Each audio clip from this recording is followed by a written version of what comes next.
Nesse vídeo eu vou mostrar para vocês o passo a passo completo, principalmente para quem é iniciante, para selecionar uma carteira de fundos imobiliários com segurança, olhando desde fatores de qualidade, ou seja, olhando aquilo que é de qualidade de um fundo imobiliário, até fatores de preço, que seriam os fatores quantitativos. Desde que você siga esse guia completo, dificilmente você vai escolher fundos imobiliários ruins. Então, se você tem dúvidas ainda sobre fundos imobiliários, não deixe de assistir esse vídeo. Então vem comigo. Acho que o primeiro passo para tratarmos de fundos imobiliários, como você deve escolher fundos imobiliários na prática, é você entender um pouquinho mais sobre os fundos imobiliários e por que eles fizeram tanto sucesso aqui no Brasil. A gente teve um crescimento de mais de 1000% em número de adesões de investidores aos fundos imobiliários desde o ano de 2018. Foi um crescimento muito forte. E não à toa, sabe por quê? Recentemente, eu fiz um vídeo aqui no canal falando de um estudo da Ambima, demonstrando que o brasileiro prioriza a segurança nos investimentos. A segurança está acima, inclusive, da rentabilidade. Tanto assim que a maioria dos investidores prefere ficar na poupança aqui no Brasil. Então, naquele tripézinho que eu já comentei em alguns momentos para vocês, de segurança, rentabilidade e liquidez, o brasileiro praticamente ignora, em sua maioria, a liquidez e a rentabilidade. Prefere olhar para a segurança quando estamos falando de investimento. E o fundo imobiliário, ele oferece essa segurança. Porque veja, a maioria dos investidores estão na poupança, na renda fixa. E aí quando eles vão migrar para a renda variável, onde você tem oscilações de preços com mais frequência, muitas vezes esse investidor vai preferir migrar para os fundos imobiliários, que também, em sua maioria, não oscilam tanto de preço. Não bastasse isso, os fundos imobiliários eles são produtos de investimento ligados aos imóveis. E o brasileiro, por tradição, gosta também de investir em imóveis. O sonho da casa própria, por exemplo, continua forte inclusive na juventude, na geração Z. Isso também foi mostrado no recente estudo da Ambima. Portanto, você está unindo aqui a tradição do investimento em imóveis e a segurança dos fundos imobiliários. Até hoje, desde quando os fundos imobiliários foram criados, em 1993, não houve nenhuma quebra efetiva, nenhuma falência de fundo imobiliário.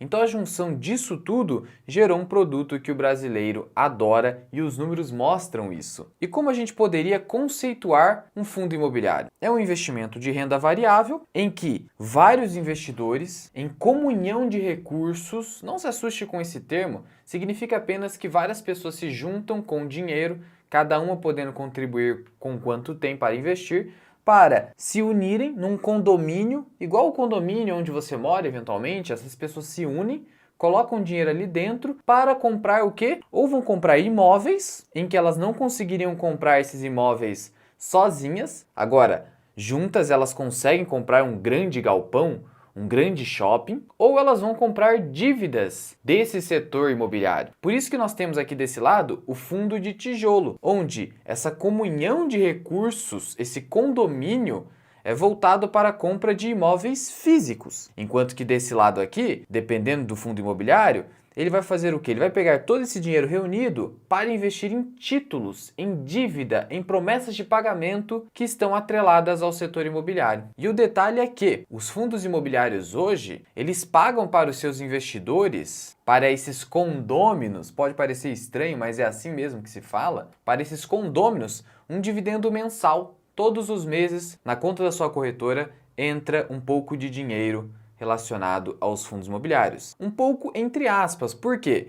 Porque a lei que regulamenta os fundos imobiliários determinou, isso é obrigatório, não tem opção, que os fundos imobiliários devam pagar para os seus investidores, que se chamam cotistas, são cotas, não confunda com as ações. Eu vejo um pessoal confundindo cotas com ações, não são a mesma coisa. Ações são as partículas das empresas, enquanto que as cotas são as menores partículas dos fundos imobiliários e de empresas que não estão na bolsa, empresas, sociedades limitadas, por exemplo. Só não tem essa confusão, só para você ser um pouquinho mais técnico quando você estiver conversando sobre isso. E esse dividendo obrigatório é de 95% do caixa gerado pelo fundo. Como assim, Luan? Veja, vamos supor que estamos falando aqui de um fundo de tijolo, lembra? esse fundo que por trás dele tem um imóvel comprado, um efetivo imóvel, não uma dívida, que aí seria um fundo de papel. E aí nesse fundo de tijolo tem um galpão, e esse galpão está alugado, por exemplo, para a Amazon. A Amazon alugou um galpão desse fundo que você tem cotas. E ela alugou, então ela precisa pagar o aluguel mensal, que foi acordado num contrato, um contratinho bem regulamentado, tanto assim que tem por trás um gestor, que é a pessoa que vai cuidar disso tudo, que vai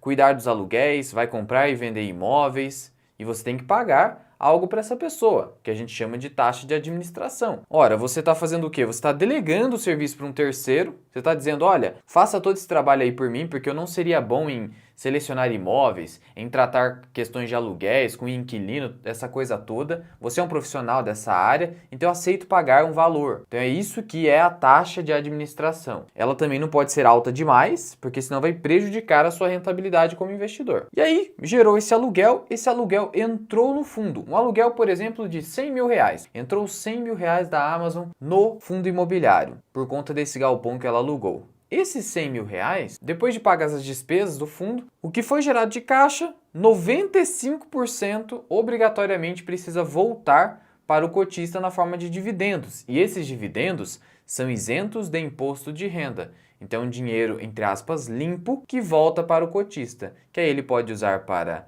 comprar mais cotas de fundos imobiliários, do próprio fundo ou de outros fundos, ou para pagar as suas contas, se for o caso. Só que tem um detalhe, a lei fala em pagamento semestral obrigatório, só que a prática cria regras, o costume cria regras. Ele determinou o seguinte, ou você é um fundo imobiliário que paga todos os meses, ou os investidores não vão querer colocar dinheiro num fundo em que ele não paga mensalmente, só paga semestralmente, como a lei manda, enquanto que a grande maioria dos fundos imobiliários que são negociados na Bolsa de Valores, eles pagam mensalmente. Então veja como a norma é criada por um costume também. É por isso que os fundos imobiliários, a maioria deles, em Bolsa de Valores, precisam pagar mensalmente, senão eles não vão conseguir dinheiro para sustentar esse fundo. Em resumo, portanto, os fundos imobiliários funcionam dessa maneira. Várias pessoas juntam dinheiro para constituir um fundo, para comprar imóveis ou dívidas, e aí vai determinar a classificação do fundo, pagam um gestor para cuidar de toda essa parte burocrática e de decisões. Na verdade, a parte burocrática é o administrador, uma outra figura,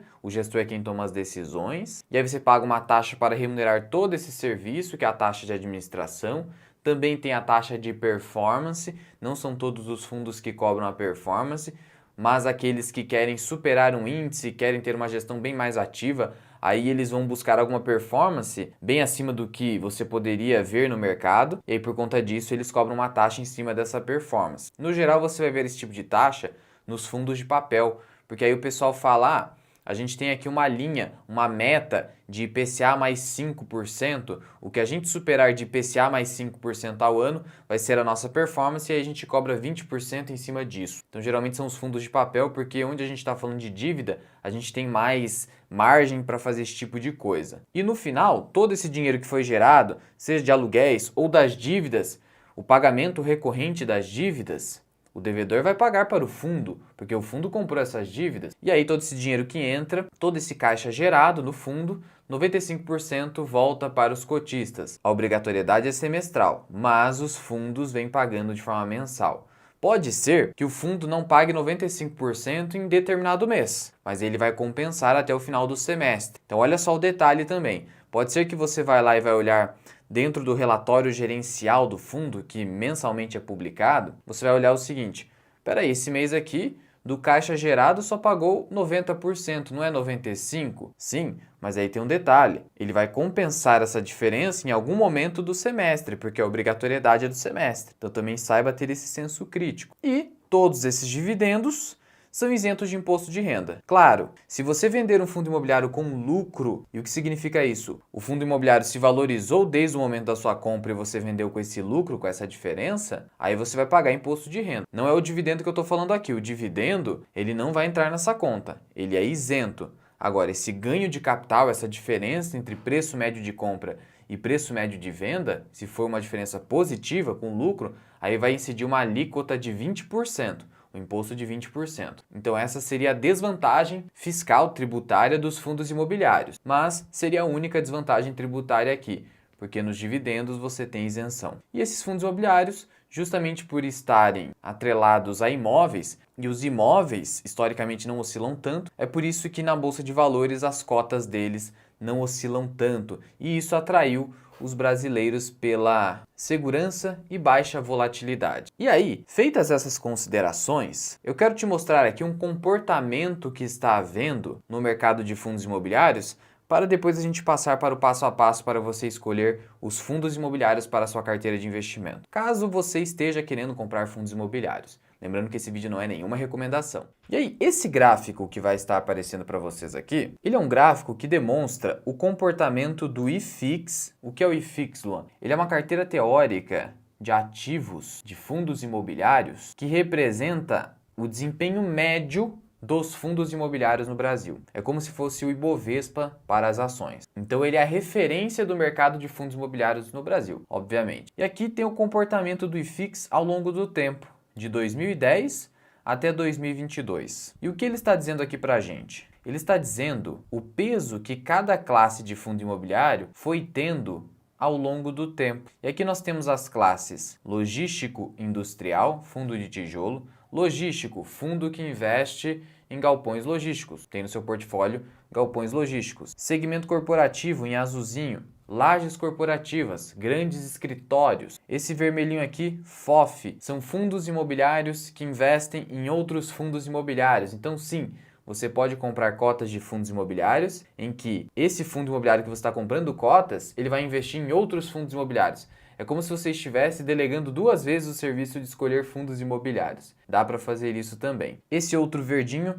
é o shopping, é autoexplicativo. São fundos que, majoritariamente na sua composição, você tem o quê? Shopping centers. Aí você tem a seção outros e renda urbana. Renda urbana vai atingir o varejo, por exemplo, o varejo brasileiro, em grande parte. Então, lojas de eletrodomésticos, outras lojas afins, vão estar aqui no segmento de renda urbana. E olha só o que aconteceu. Em 2010, onde a gente ainda tinha um mercado de fundos imobiliários bem iniciante, poucos investidores, 52% desse pessoal estava investindo em quê? Segmento de escritórios. Não tinha esse negócio de e-commerce, de digital, era tudo muito novo. Por isso, o imóvel físico, o local de trabalho físico, era predominante, obviamente. Por isso que, dentro do IFIX, a maioria dos fundos imobiliários que estavam dentro dessa carteira teórica eram do segmento corporativo, lajes, escritórios. Só que isso foi caindo drasticamente, a tal ponto de, em 2010, 52% do IFIX ser lajes corporativas e agora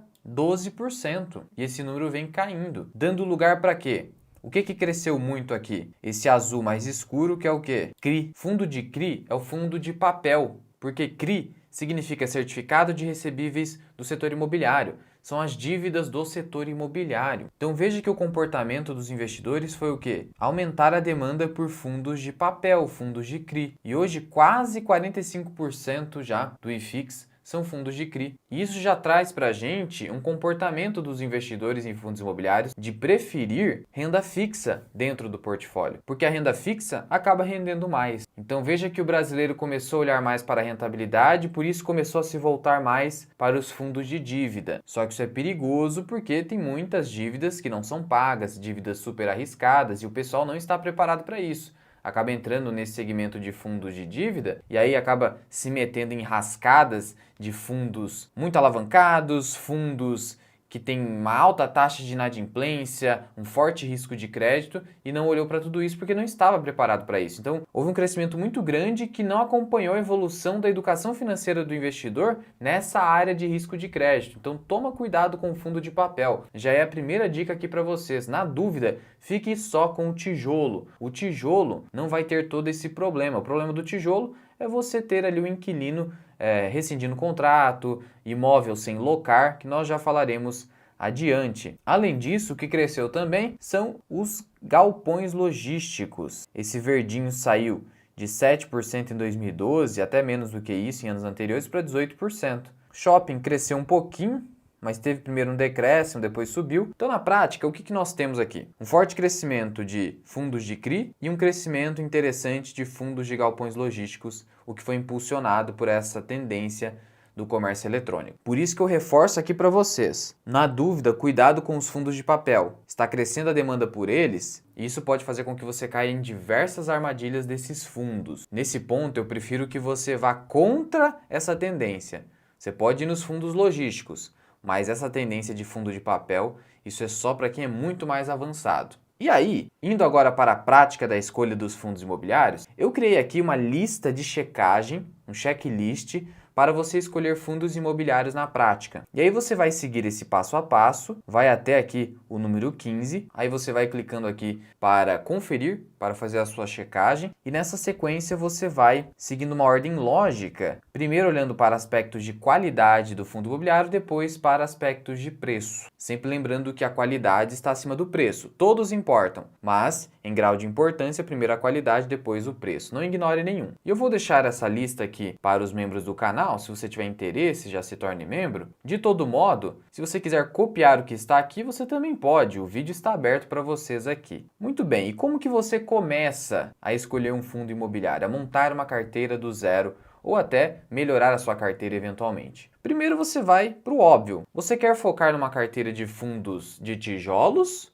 ou fundos de papel? Já falei para vocês, cuidado com o fundo de papel. Você pode eventualmente seguir a carteira dos gestores atualmente, que segue muito o padrão do IFIX, em que você teria entre 50% a 60% da sua carteira em fundos de tijolos e entre 40% a 50% de fundos de papel. 40% a 45% seria algo mais moderado. E a verdade é que eu preferiria que você fosse contra essa tendência e tivesse o mínimo possível de fundos de papel. Seria o recomendável. Até porque, como eu disse, o fundo imobiliário é para a sua segurança e os fundos de papel não vão te trazer tanta segurança, na verdade vão te trazer muita volatilidade. Alguns fundos têm até mais volatilidade do que as ações no geral. Por exemplo, os casos emblemáticos do HCTR11, do DEVA11, do TORD11. Alô, e como que eu sei se o fundo é de tijolo ou de papel?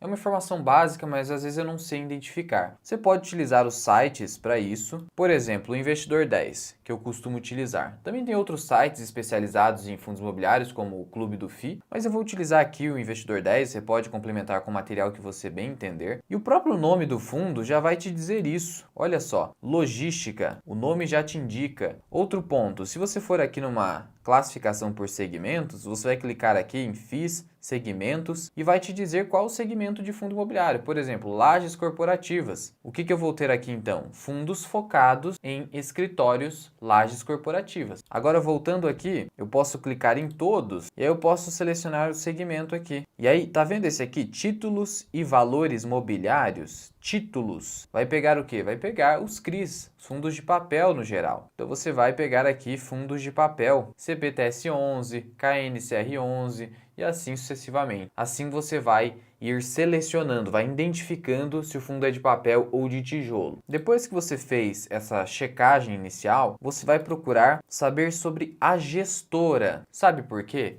Algo que poucos comentam é que, na verdade, nos fundos imobiliários, o que mais importa, esqueça qualquer outra coisa, o que mais importa, depois que você já escolheu o segmento de fundo imobiliário que você vai colocar na sua carteira, é você olhar para a qualidade da gestão. E aí, isso aqui envolve, sim, subjetividade. Isso aqui, basicamente, é uma pesquisa que você vai fazer vendo vídeos sobre o assunto, sobre a gestora, lendo relatórios gerenciais, lendo opiniões de outros investidores para tirar sua própria conclusão. No sentido de, essa gestora é confiável? Ela já fez sacanagem no passado com os cotistas? É esse tipo de coisa que você vai ver. Sabe por quê? Porque nos fundos imobiliários, quanto mais você diversifica, quanto mais você amplifica, você vai acabar provavelmente entrando em ciladas de gestoras não confiáveis. Porque no Brasil, poucas gestoras são confiáveis. E eu poderia citar aqui para vocês algumas gestoras que eu entendo como confiáveis. Por exemplo, a Sparta Capital, a Quineia, a gestora do Itaú e Quineia aqui são parte do mesmo grupo, Credit Suisse, que foi comprada pela Pátria, o BTG, mas tem algumas exceções, XP já antecipo para vocês que eu não gosto, Vinci Partners eu também não gosto, e assim você vai selecionando. Você também vai ter que ver o seguinte, essa gestora, ela é transparente. Quando eu vou no site de relações com cotistas dessa gestora, eu consigo ter as informações ali claras para mim. Por exemplo, já que eu citei o HGLG, eu entrei aqui no site de relações com investidores do HGLG, é só você digitar no seu buscador HGLG 11 site RI. E aí você vai ser direcionado para esta página. Veja que eu falei, Credit Suisse, e eu vou aqui em central de downloads relatórios periódicos. E aí eu vou identificar aqui o último relatório, que foi de março. E quando eu entro aqui no relatório, eu preciso ter informações básicas de fácil compreensão. Aqui, por exemplo, vai dizer quantos cotistas tem nesse fundo, vai te dizer vacância física, vacância financeira, que eu já vou explicar para vocês, a alavancagem do fundo, o valor de mercado do fundo, comentários do gestor. Então, essas informações básicas precisam estar no relatório demonstrando que é uma gestora que provavelmente tem um alinhamento de interesses, mas não só isso. Você vai ter que olhar para o histórico. E isso é uma pesquisa que você vai ter que fazer individualmente com cada fundo. Não ignore essa etapa, porque o que mais importa no fundo imobiliário é a gestão. Nem é a qualidade dos imóveis, porque uma boa gestão, mesmo com imóveis mais ou menos, consegue manter uma baixa taxa de vacância, consegue manter um bom retorno para o cotista. Depois que você seguiu essa etapa, você vai buscar a localização dos imóveis, isso para os fundos de tijolo. Por isso eu coloquei aqui. E aí você vai olhar para a localização, é um fator de qualidade do fundo imobiliário. Porque, claro, a gestão é o que mais importa. Mas e se eu não tiver bons imóveis bem localizados? Vai ter um trabalho bem complicado de manter esses imóveis bem alugados por um preço elevado de aluguel. Porque como investidor você quer um aluguel alto, você quer o máximo que você pode extrair de aluguel dos seus inquilinos. E para isso, você precisa de uma boa localização. Voltando aqui no HGLG 11, aqui você tem uma palhinha dos imóveis que estão dentro do fundo. Só vir aqui para baixo em lista de imóveis. Você vai olhar primeiro para a localização e você vai perceber que a maioria dos imóveis do HGLG 11 estão em São Paulo. É isso que você deve procurar com imóveis. Não tente ficar naquela especulação de eu vou focar em imóveis no Nordeste ou no Norte, onde ainda não teve tanta exploração imobiliária. Não fique com especulação nesse sentido. Queira segurança. E segurança está em São Paulo, porque ali tem uma concentração enorme de pessoas demandando imóveis. Pessoas e empresas. Então não fique com essa especulaçãozinha. Você vai montar uma carteira porque você quer uma carteira segura de fundos imobiliários. E como a maioria dos imóveis estão em São Paulo, já é um ponto bem positivo. E aqui embaixo você também tem alguns inquilinos. É interessante também olhar para os inquilinos, porque se você encontrar um inquilino que esteja com uma situação financeira ruim, você já tem que ligar um sinalzinho de alerta. E aí você vai ter que verificar o seguinte: se esse inquilino largar o imóvel alugado, qual vai ser o impacto nesse fundo imobiliário? E aqui no próprio relatório gerencial que eu abri aqui com vocês, você vai ter aqui uma seção escrita imóveis logísticos, onde você vai ter aqui os imóveis e as respectivas cidades. Aqui é a classificação do imóvel. Classificação 3A é a maior classificação de todas. E aqui você vai ter diversas classificações A, o que é muito positivo. Algumas são classificação C, faz parte. E quando a classificação geralmente é C ou B, a vacância é maior. Porque A, olha o tamanhozinho da vacância. Então veja como A é o que você deve buscar majoritariamente. E o HGLG traz isso para a gente. Mas o mais importante é a localização, nem a qualidade do inquilino. Qualidade do inquilino é muito difícil de você avaliar. Afinal de contas, você tem que ficar avaliando a saúde financeira de cada inquilino, pode ter vários. Não é um trabalho muito produtivo. O importante é você olhar para a qualidade dos imóveis, porque se é um imóvel muito bom, ele não vai ficar vago por muito tempo. Essa que é a ideia. Porque se eventualmente o dividendo cair porque houve uma rescisão contratual ou vencimento de contrato de locação, faz parte do jogo. Você precisa estar preparado para isso ao investir em imóveis. Se você comprar seu próprio imóvel, você saberia que passaria por isso. Então não é esse o principal ponto. Vamos focar no que realmente importa aqui. Depois que você passou por essa etapa, você vai avaliar a vacância física. Vacância financeira nem tanto. E aí eu coloquei aqui uma formulazinha bem básica, que é a vacância dividida pela área bruta locável, acima de 20% em logístico ou acima de 10% em outros. Por que eu coloquei isso? Porque uma taxa de vacância ideal seria de no máximo 20% em imóveis logísticos e de no máximo 10% em outros imóveis, em fundos de tijolos de outros segmentos. E é isso que você vai dar uma olhada indo no site de relações com cotistas no relatório gerencial periódico. E aí, como estamos aqui olhando para o HGLG, vamos puxar para cá. E aí, o que nós temos? A vacância física aqui, 9,2%. Tá uma vacância muito bacana, abaixo de 20, que é o que nós buscamos em logísticos. Logístico tem sim uma vacância maior. É por isso que eu coloquei uma taxa de 20% máxima. E aí você pode ir comparando essas taxas com outros fundos que você for olhando do mesmo segmento. Você não pode ficar comparando logístico com a vacância de fundos de shoppings, por exemplo. Não faz sentido. Cada um tem as suas especificidades do próprio mercado. Então, tome isso como regra, até 20% em logístico, até 10% em shoppings e outros segmentos. E aí, por exemplo, vindo aqui para shoppings, eu vou pegar aqui o MAL 11, só para a gente dar uma olhada na vacância, assim você vai se acostumando. Você puxa aqui um pouquinho e vai ter aqui a vacância desse fundo, que é de 5%, uma vacância baixa. Vamos pegar outro shopping para ver? Aqui vamos pegar o XPML11, XP Malls, outro fundo de shopping. E aí a gente puxa aqui a vacância, 4,7, também uma vacância baixa. Então esses fundos passariam por esse critério. Sendo que, se você ainda não conseguiu entender o que é a vacância, nada mais é que o percentual dentro da área bruta locável inteira que não foi alugado, que está vago. Por isso que é você pegar a vacância e dividir pela área bruta locável. Se eu tenho, por exemplo, 100 mil metros de área bruta locável e 20 mil metros não estão locados, logo uma vacância de 20%, bem tranquilo nesse sentido. Próximo passo é olhar para a taxa, você não pode pagar caro demais. Taxa superior a 1% vai comer a sua rentabilidade. Fuja de taxas de administração superiores a 1%. E aí, esse tipo de informação você já tem aqui no Investidor 10 ou outros sites, ou no próprio site da gestora. Aqui no relatório de gestão, você tem, por exemplo, falando, no caso do HGLG11, que é de 0,6% sobre o valor de mercado negociado na bolsa. E aqui é outro detalhe, esses fundos que estão no IFIX podem ter taxas de administração, o quê? Sobre o valor de mercado, nem é sobre o valor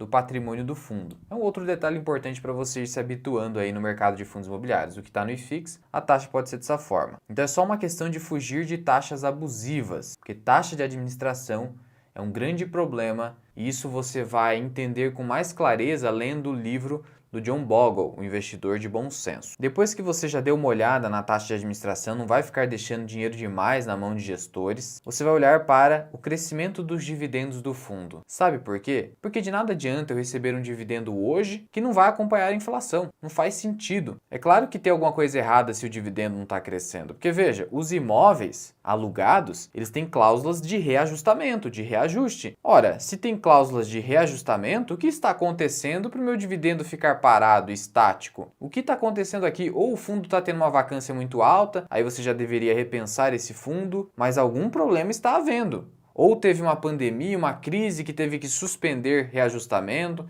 aí é uma situação sistemática, aí você tem que abrir uma exceção porque é uma situação pontual. É todo esse tipo de raciocínio que você tem que ter aqui. Mas no geral, o dividendo precisa ser crescente. Estamos abertos aqui com o XPML11, vamos dar uma olhada aqui nos dividendos, se eles são crescentes. E não é o dividend yield, tá? É o dividendo pago. Vamos dar até para anual aqui para ter uma visão melhor. E olha, o caso do XPML, com exceção da pandemia que teve uma queda forte, todos os anos o dividendo vem crescendo. 2020, 3,13, 2021, 5,54, 2022, 8,50 e 2023, 9,99. Então até agora os dividendos foram crescentes. Agora, se você olhar para um fundo imobiliário que os dividendos estão decrescentes, eu evitaria esse tipo de fundo. Eu já descartaria. Não fique especulando oportunidade com fundos imobiliários. Depois disso, você iria olhar para o quê? O portfólio desse fundo é diversificado ou é concentrado demais? Como assim? Ora, um fundo, ele tem imóveis ou imóvel no seu portfólio.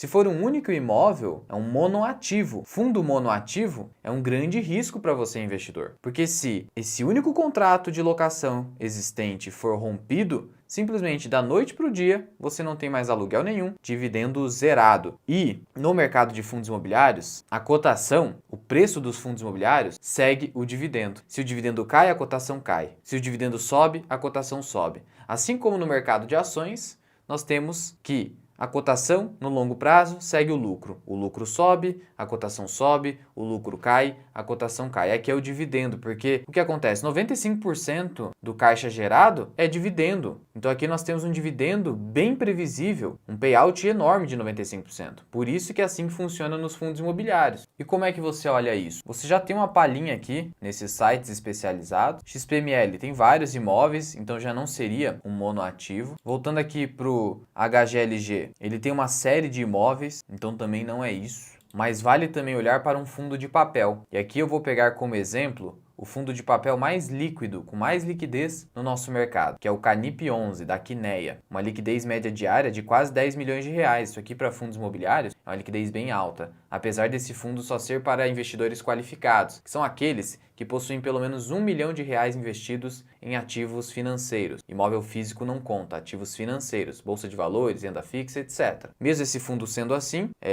restrito para investidores qualificados, ele acaba sendo o mais líquido de todos. Então vamos olhar ele como exemplo. E aí no buscador vou colocar Canip 11, RI, vou entrar aqui diretamente em Canip 11, fundo da Quineia, uma boa gestora, mas geralmente vai cobrar taxas maiores. Esse aqui é 1% ao ano, então é uma taxa que dá para suportar. Aqui dentro do site eu vou clicar em documentos, carta do gestor. Esse aqui é o termo que eles utilizam. Eles não utilizam relatório. Carta do gestor, mesma coisa. E aqui dentro do Canip, no relatório gerencial, a gente vai procurar o portfólio das dívidas. É um fundo de papel. E olha aqui a quantidade de dívida. Só que é importante você olhar para o percentual da carteira. Aqui 4,5% é a maior dívida que eles possuem. Então só cuidado de não estar, apesar de diversificado em número de papéis, ter uma concentração, por exemplo, só uma dívida, só um CRI, ter aqui 20% da carteira, 30%, 40%. Se o devedor desse título der default, der calote, metade da renda que você teria nesse fundo imobiliário simplesmente não vai ter, vai acabar. Então cuidado, apesar de estar diversificado em número, em quantidade, em proporção, pode estar bem concentrado. Olhe isso também, senão na prática você vai estar com um monoativo. Só cuidado com isso. Depois que você olhou para essa etapa, você vai olhar para a liquidez média diária do fundo. Não ignore a liquidez, porque a liquidez é o que vai funcionar muito bem para você em momentos em que você precisa vender um ativo. A gente não quer vender, mas eventualmente a gente pode ser obrigado a fazer alguma venda. E para isso a gente precisa de liquidez, para poder sair rapidamente daquele ativo, porque a gente precisa, ou porque a gente precisa vender com ganho de capital porque a gente quer, e aí a gente não quer perder dinheiro. E aí, para não perder dinheiro, tem que ter liquidez. E a liquidez mínima que você deveria buscar em fundos imobiliários é de R$1 milhão na média no dia. E essa informação você tem facilmente aqui no Investidor 10. Liquidez média diária, R$12 milhões no XP Malls, no Canip, R$9 milhões, e assim você vai consultando. Dê um valor menor do que R$1 milhão aqui, você deveria excluir para a sua própria segurança. Só a título de exemplo, olha o XP PR11, R$500 mil de liquidez média diária. Cuidado, foi uma grande armadilha. Depois disso, você vai olhar o seguinte. Teve pagamento de dividendo extraordinário? O que isso significa? Veja, vou pegar o exemplo do HGLG. O HGLG, quando você vem aqui em dividendos, você vai ver que tem momentos que o dividendo destoa muito. Por quê? Mensalmente, o HGLG costuma pagar R$1,10 por cota. Cada cota de HGLG vai te pagar R$1,10 todos os meses. Só que tem momentos em que você tem um pagamento de R$3,30, como em junho de 2022, ou esse pagamento de R$2,63 em dezembro de 2020. São pagamentos extraordinários. E aí você precisa entender por que isso acontece. No HGLG, a cada semestre você tem um pagamento maior assim. Mas tem alguns fundos que, por exemplo, um fundo de shopping foi lá, vendeu um shopping center. E aí teve um ganho de capital nessa venda.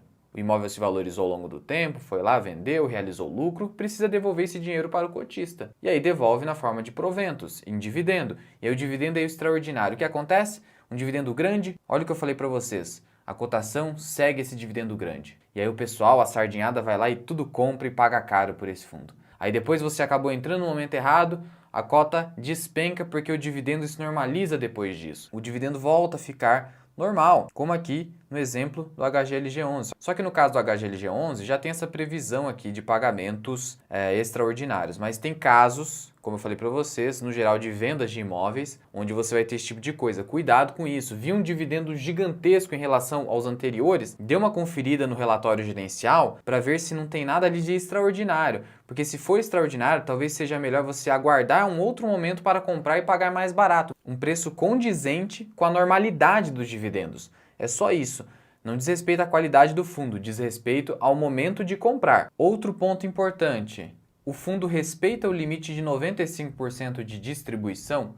O que é isso? Eu falei para vocês que 95% é o limite legal. A lei impõe esse 95%. Só que pode acontecer do fundo superar esse limite, sem uma justificativa adequada. Para que fazer isso? Pagar além do que deveria só para fazer novas emissões de cotas e pegar mais dinheiro de novos investidores para entregar aos antigos investidores. Quase que numa condição de pirâmide financeira clássica, em que eu vou pegando dinheiro de novos investidores e entregando esse dinheiro para os antigos cotistas e distribuindo esse dinheiro integralmente só para fazer novas emissões, gerar mais taxas de administração, porque as emissões geram taxas de administração, taxa daquilo, taxa para a corretora, uma série de taxas. Então cuidado com isso. Não é para o fundo ficar desrespeitando esse 95%.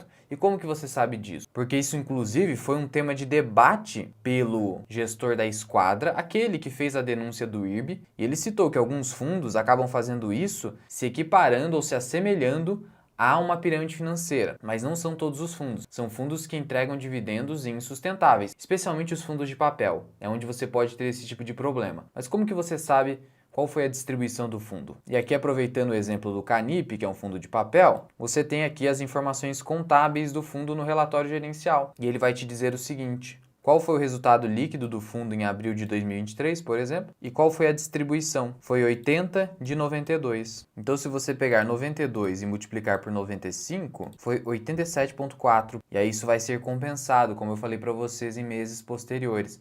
Não desrespeitou, não foi acima para gerar esse movimento de ficar fazendo emissão de novas cotas. Então, está tudo certo. Outro problema com cotas é o fundo que fica emitindo cotas abaixo do valor patrimonial, do valor de patrimônio líquido do fundo. E aí a pirâmide seria inversa, onde eu vou estar extraindo dinheiro dos antigos cotistas para os novos cotistas, sempre com a finalidade de criar mais taxas. Para saber disso, você vai precisar ver o histórico do fundo, e aí aquela pesquisa da gestão confiável. É a primeira parte lá que eu falei com vocês na nossa lista de checagem. Na sequência, você vai olhar para o seguinte, isso é para fundos de papel. No fundo de papel, o LTV é Loan to Value. O LTV está acima de 80%, o spread de crédito está acima de IPCA mais 8. O que é o spread de crédito? É justamente a remuneração média daquele fundo. Se estiver acima de IPCA mais 8, provavelmente é um fundo super arriscado, com dívidas bem arriscadas. Você não quer dívidas arriscadas no seu portfólio caso você queira comprar fundos de papel. Então cuidado com IPCA mais 8, mais 8,5. Acima de 8 pode ser um problema, pode ser um risco adicional muito grande para a sua carteira de fundos imobiliários. Aproveitando o exemplo do Canip 11, ele está em IPCA mais 8,04. Não ultrapassou muito 8, então está tudo bem. É só um cuidado a mais que você tem que ter. Mas se você vê IPCA mais 10, 11, 12, cuidado. Pode ter muito risco adicional na sua carteira. Esse aqui é um fundo tranquilo, apesar de ter uma taxa média ali alta. Agora, quanto ao LTV, que é o Loan to Value, o que ele é? O Loan to Value, ele basicamente vai calcular o nível de risco em relação às garantias que tem naquela dívida. O Loan to Value é uma relação que vai pegar o valor da dívida, então, por exemplo, uma dívida de 100 milhões de reais. E aí tem uma garantia que é um imóvel, por exemplo, de 200 milhões de reais. Você pega os 100 milhões de reais, divide pelos 200 milhões de reais e chega a 50%. Seria um LTV de 50%. E aí você vai ter que ter essa informação nos relatórios gerenciais. E aí você consegue essa informação, por exemplo, no Canip, individualmente nesse título, por exemplo, LTV confortável de 59%. Cuidado com fundos onde você vai ter LTVs generalizados acima de 80%. E isso você vai ter nos fundos high yield, não à toa, porque eles têm um risco muito grande. Então, se você pegar a carteira do HCTR11, que é um high yield, você vai ver LTVs que inclusive superam 100%, ou seja, o valor da dívida é maior que o valor da garantia. Olha o risco do negócio, a garantia não cobre o valor da dívida. Eu recomendo que você tome muito cuidado com esses fundos. Por fim, você entra na parte de preço. Aqui você vai olhar para preços. E o primeiro ponto é olhar para o indicador preço sobre valor patrimonial da cota, o famoso PVP. Ele está acima de 1 e você tem essa informação facilmente nesses sites. Então, vindo aqui no HGLG, PVP 1,06. Está acima de 1. Eu não compraria automaticamente? Não. Se tiver abaixo de 1, você nem precisa seguir com a análise. Abaixo de 1 já está num preço legal depois que você já avaliou toda a qualidade do fundo. Poderia entrar na sua carteira. Agora, está acima de 1, aí você vai partir para a última fase para calcular o preço teto, que é a última linha de checagem ali. Aí a gente vê aqui, por exemplo, XPPR 0,32. mas ele não passou pelos fatores de qualidade. Qualidade acima, então não é para olhar só isso aqui é por último. E o Canip está exatamente em 1. Caberia até a compra até aqui. Por que esse indicador é importante? Porque ele mede a relação do preço, que é a cota, com o valor patrimonial da cota, que é justamente o patrimônio líquido do fundo, todo o valor que está ali dentro do fundo, dividido pelo número de cotas. Se isso aqui está acima de 1, quer dizer que o mercado está querendo pagar um ágio, um adicional, algo a mais pelo valor do fundo efetivamente. Por que isso está acontecendo? Faz sentido? No geral, não. No geral, você tem que tomar cuidado. Só se a qualidade do fundo for excepcional. E aí você vai ter que avaliar calculando o preço teto. Se for abaixo, tem um desconto. Passou pelos fatores de qualidade, ainda tem um desconto em relação ao valor de patrimônio líquido, faz sentido inserir esse fundo na sua carteira, depois que você já fez toda a checagem. Por último, a etapa final, que não vai precisar ter se o PVP foi abaixo de 1, tá? Para simplificação, para te facilitar aqui, senão você vai avaliar o preço teto. E como que você faz isso? Aqui está a explicação. Preço teto. Eu vou avaliar o spread de 3% para fundos de tijolos ou de 6% para fundos de papel, com a NTNB de longo prazo, 12 anos de vencimento à frente. NTNB principal, que é esse título que a gente toma como comparação para calcular o preço teto, é o Tesouro IPCA+, sem os juros semestrais. A gente vai olhar para a taxa que ele está oferecendo no momento, o título que tem um prazo mais longo de vencimento, geralmente 12 anos à frente, é isso que adota o mercado, e eu vou avaliar o spread, a diferença com o dividend yield que está sendo oferecido ou que será oferecido por aquele fundo que você está analisando naquele ano. Ou você pode olhar para o histórico também. E aí a gente chega nessa fórmula, preço teto é igual ao dividendo D1, que divide, o que é o T? O T é a taxa da NTNB, do Tesouro IPCA+, sem juros semestrais, mais o spread que está aqui. Então é isso que eu tenho que olhar. Então aqui no site do Tesouro Direto, eu tenho o Tesouro IPCA+, 2035, que tem um prazo longo. Ele está oferecendo IPCA mais 6,2. Esse 6,2 que é a taxa que eu estou procurando. E aí eu tenho que olhar para o quê? Para o dividend yield que o fundo está me oferecendo. 6,2. HGLG oferece 8%. Qual seria o spread aqui só para você entender? Seria de 8,2 menos 6,2, eu tenho spread de 2%. Eu busco spreads de 3%. 2% seria razoável? Até seria, mas eu procuro 3%. 2,5 pelo menos. Sendo assim, como que seria um preço teto hoje em HGLG11? Se eu busco um spread de 3%, seria os 6% da NTNB mais 3%, então seria uma taxa de desconto de 9%, uma taxa alta. Então, o HGLG, nesses preços, estaria mais caro, porque veja, se ele pagar apenas um dividendo de 13,60 como ele pagou, eu teria 13,60 que eu divido por 9%, que é os 3% mais os 6% da NTNB, que é o Tesouro IPCA, eu divido por 0,09, chegaria um preço teto de 151. Agora, se ele pagar um dividendo próximo desse aqui de 16, por exemplo, R$16, 16 dividido por 0,09, aí o fundo teria um preço teto de 177, que daí estaria cabível para aportes, apesar de um PVP desse aqui. Agora, se eu exijo um spread de apenas 2%, minha taxa de desconto seria só de 8%. Então, se o fundo pagar R$14, por exemplo, com um pequeno crescimento em relação ao dividendo do ano de 2023, R$14 no ano eu vou dividir por 0,09%, considerando um spread de 3%, eu chegaria a 155 mesmo assim. Mas R$14 dividido por 8% de taxa, eu chegaria a 175 de preço teto. No geral, eu procuro colocar taxas entre 7% a 8% como taxa de desconto para fundos de tijolos bem geridos. Então essa é a avaliação que você vai precisar fazer. E com fundos de papel, por que a taxa é de 6% de spread? Porque fundo de papel é dívida. Então a dívida tem que remunerar adequadamente, porque senão não faz sentido eu ir para a renda variável. Eu vou ficar com o Tesouro IPCA+, mesmo, que é o título mais seguro do Brasil. O título público é o título mais seguro do país. E aí a gente calcula com o Canip 11. Como que ficaria aqui? Ele tem um yield de 9,77. Se fosse necessário, nós vimos que se está com PVP aqui já está certo, mas se fosse necessário, aqui já seria um problema, porque nós temos títulos de 6 mais 6, a taxa de desconto teria que ser de 12. Só que a verdade é que esse 6% de spread a gente adota com os high yield. Eu vou pegar um high yield aqui para vocês, HCTR11. HCTR11, 14%. Então ele estaria barato, por quê? Porque se nós temos um dividendo, e aí você busca aqui o dividendo que foi pago, de 6,42, então eu vou pegar aqui 6,45. Se você fizer uma projeção e dividir por 12%, você teria um preço teto de 53,75, logo estaria barato, teria margem de segurança para comprar. Mas de novo, o preço vem por último. Depois você olha para preço. E de novo, isso aqui vai estar para os membros do canal e também para os alunos do FMI, então já se torne membro clicando aqui embaixo. E se esse vídeo te ajudou de alguma forma, por favor, clique aqui embaixo no botão de gostei e principalmente compartilhe esse vídeo com os seus amigos que deu trabalho para fazer e já deixa nos comentários uma sugestão de um próximo vídeo. Muito obrigado por ter ficado comigo até aqui. Eu sou o Luan, esse aqui é o canal Mirai Investing. Até o próximo vídeo. Fui!